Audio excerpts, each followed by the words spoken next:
You turn my morning into dancing.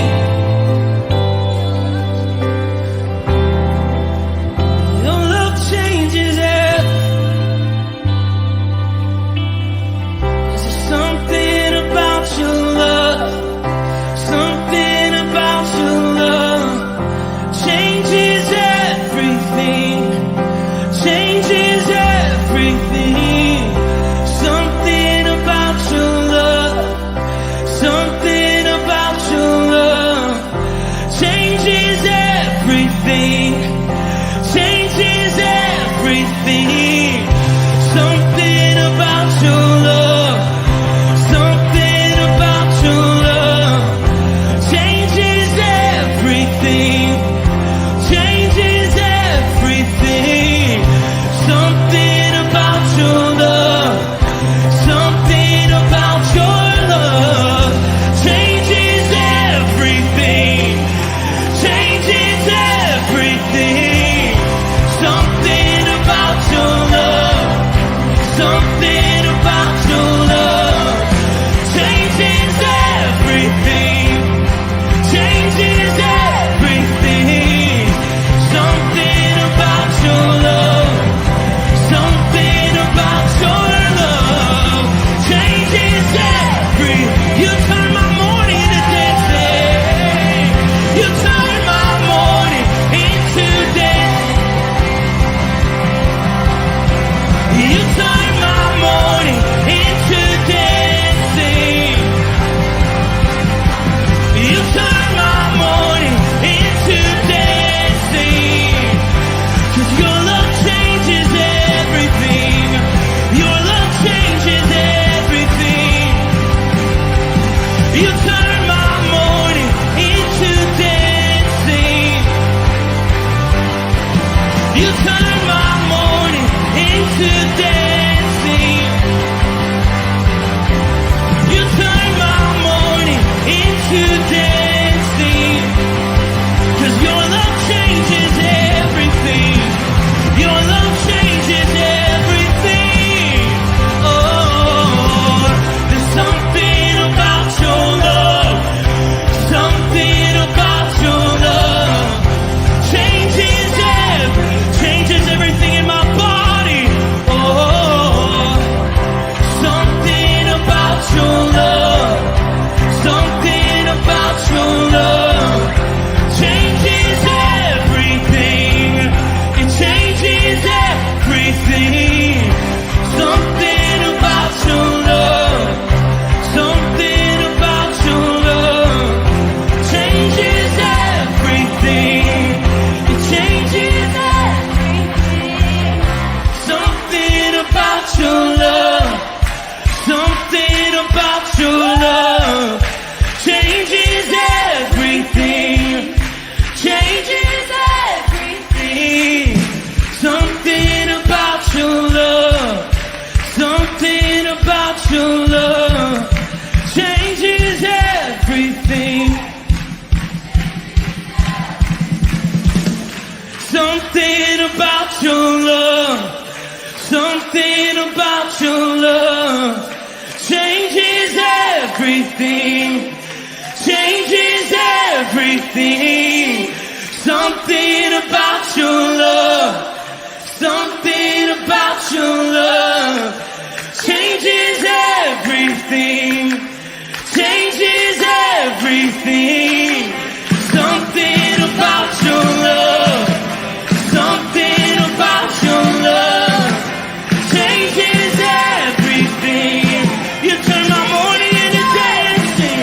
You turn my morning into dancing. You turn my morning into dancing. You turn my morning into dancing. You turn my morning into dancing. Something about your love, something about your love changes everything. Good morning, Rudiment. I love that video. I think what I like about it is seeing the little behind the scenes stuff that goes on every Sunday morning, and you don't really notice. In fact, my wife the other day was watching it, and she looked at it and she goes, I didn't realize you kept your coffee cup on your music stand. And it's like, I guess I didn't even realize that. I just probably, you know how coffee cups are. You stick them where they fit. So nice to be with you this morning. Wow, we got a lot of people here this morning. Look at all these people. We got Chuck. Ran into Chuck at Meyer yesterday and his lovely wife. That was, we talked for a couple minutes. It was kind of weird. I was shopping at Meyer and I see more people from church.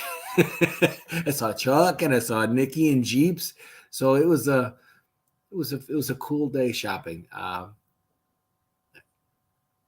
Sometimes I enjoy shopping just to get out of the house and see people. Chris Conley's with us as well. So I didn't see you at Meyer yesterday, buddy. You missed out. And Pastor Tom's here. And I believe this is Ken Gooch and Bert Reggiani. And I think that's who we have this morning. If I've forgotten, I don't think I forgot anybody. All right. Let me get rid of that one now. See, I did that. I put that up there, and then I don't really want it there. This morning, we'll start off on Proverbs 10, this first part of Proverbs 10. And if I can do this right without screwing up too much. It says the Proverbs of Solomon. A wise son brings joy to the father, but a foolish son brings grief to his mother. Ill-gotten treasures have no lasting value, but righteousness delivers from death. The Lord does not let the righteous go hungry, but thwarts the cravings of the wicked. Lazy hands make for poverty, but diligent hands bring wealth. He who gathers crops in the summers is a prudent son, but he who sleeps during harvest is a disgraceful son. Wow, there's a lot there.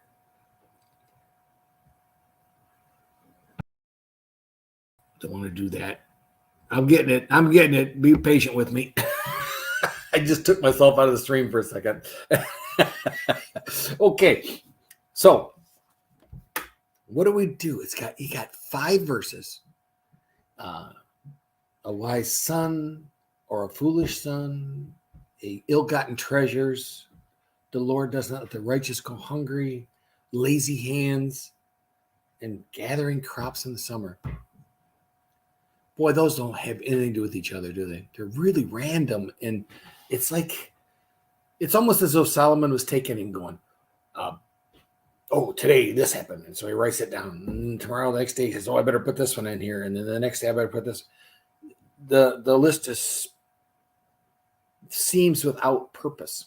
It seems without direction. It just seems, well, that isn't good. My alarm just went off. It doesn't seem to have a flow. I mean, and yet does it.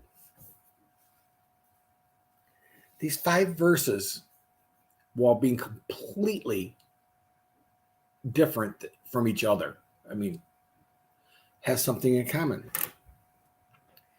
They point out the difference between the righteous behavior and wicked behavior.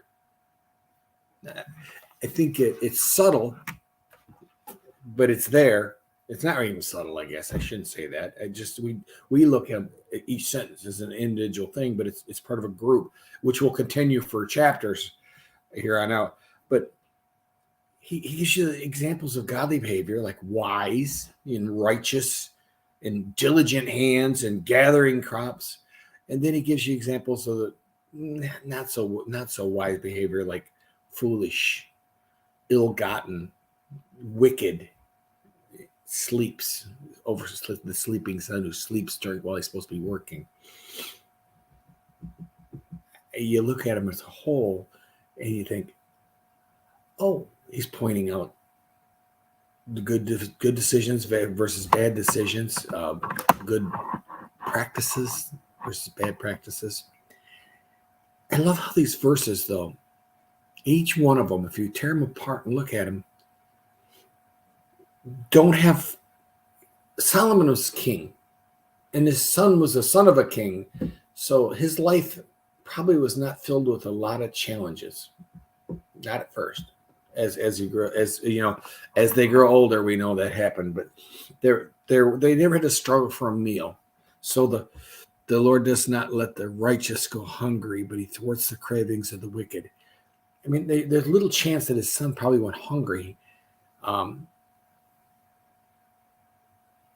Yet he includes it.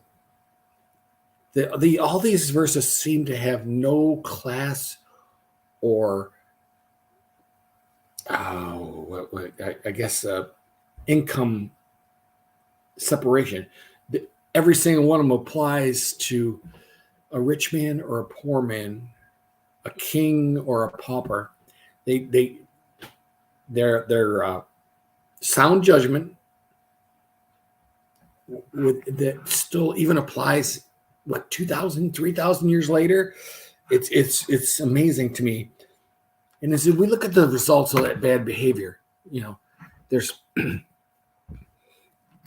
let's look at the results totally. I mean, in the first one, it talks about how his mother will be proud, or father will be proud, but he will give his mother grief. He talks about ill-gotten gains being worthless, but righteousness delivers from death. Righteous behavior feeds, but yet the wicked is thwarted. Poverty and wealth, disgrace and prudent. They're used to communicate a general truth, a truth that you can take to the bank. I mean, these are things that are just sound practices. There aren't guarantees. I mean, a good person still could go hungry. We know that. It happens every day. And I also know hardworking people that struggle to make money. So it's a more of a general term where in most cases this is true. I mean, let's face it, nothing's true 100% of the time except for God's word. Okay.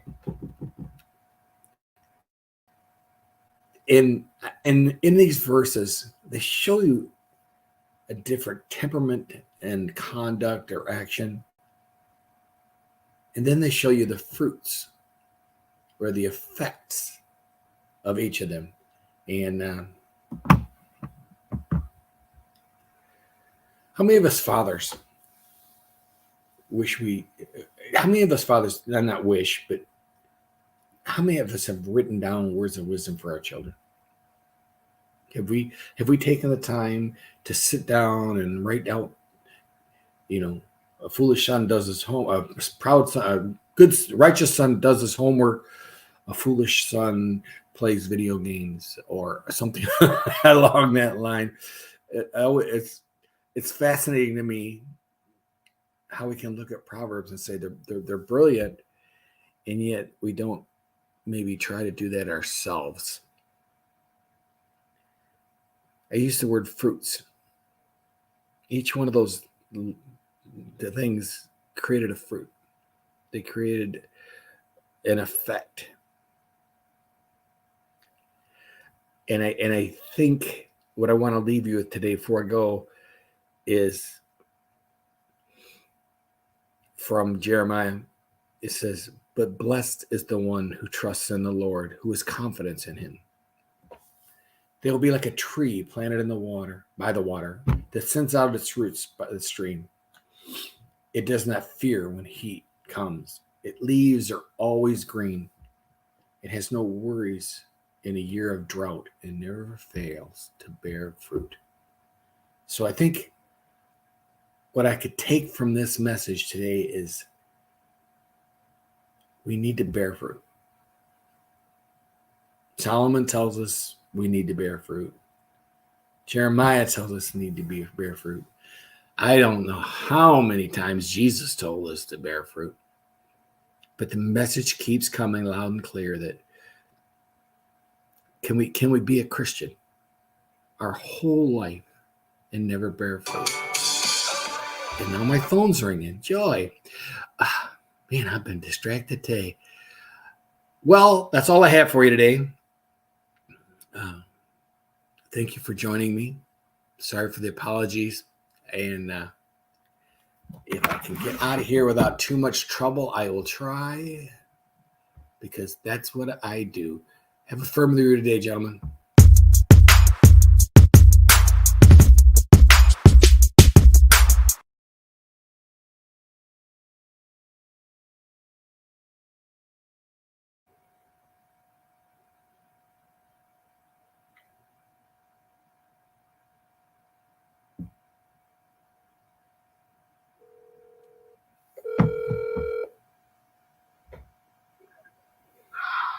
Forgive me, I forgot.